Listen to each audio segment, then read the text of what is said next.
Okay, hi, fifth grade. Today you guys will be in investigation 9. So for this particular lesson, you're going to talk about probability. I just wanted to remind you that when we talked about probability in lesson 57, we talked about like how it can range from 0 being an impossible event to 1 being a certain event. But also, probability can be measured in fractions, which is what you're going to do in this particular investigation.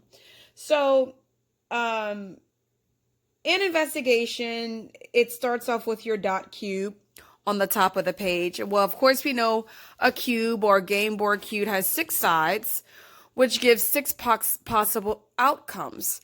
A cube is numbered 1 through 6, meaning each side of that cube has one number, numbering from 1 through 6.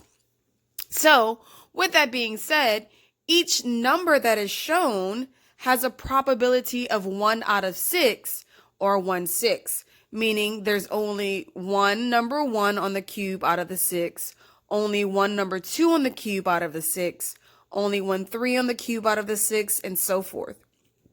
So, in the lesson, you may see a question like, what is the probability that you roll an even number?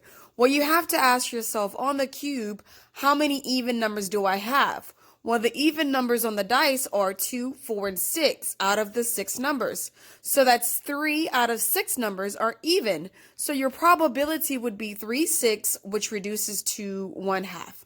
So that is basically what you guys will be doing throughout this lesson. The key to this lesson is actually reading well and comprehending what's being asked. Don't just skim over the question because it can be confusing, but read the question well and think about what you're trying to answer before you do it. Okay.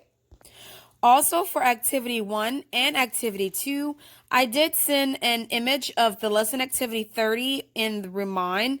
You don't have to copy it per se exactly how it's shown on the sheet. You can if you'd like.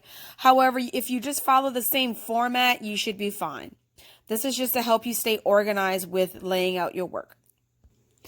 Okay, so today in science, you guys are going to be reading pages 204 to 207, which is going to emphasize stresses on an ecosystem, things that would cause the land to flood, such as heavy rainfall. You have dam failures, hurricanes, tropical storms, sudden thaws that melt large amounts of snow or ice in a short period of time.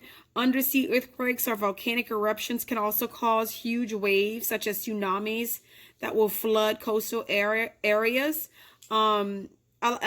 Just here's a little side note, though. Back in 1574, there were people in the Dutch city of Leiden were under siege by the Spanish. Instead of surrendering, they broke the dikes and ended the siege by drowning about 20,000 Spanish soldiers. Okay, so things like that are issues or things that have occurred to cause floods. The earth is running out of water, but there is just less water than normal in one area.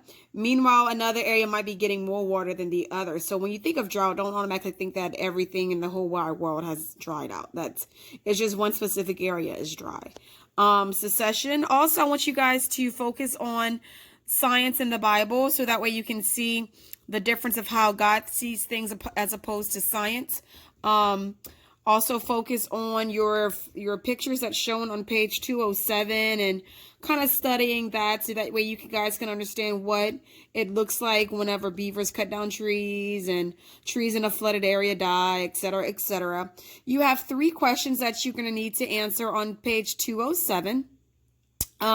Those are the only questions you're going to have to do in the science textbook. Once the students are done with their reading in their textbook, they're going to complete review page 139 in the student activity manual.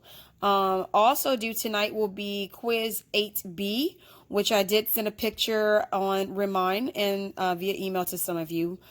So that is the quiz is going to be due tonight by 9 o'clock.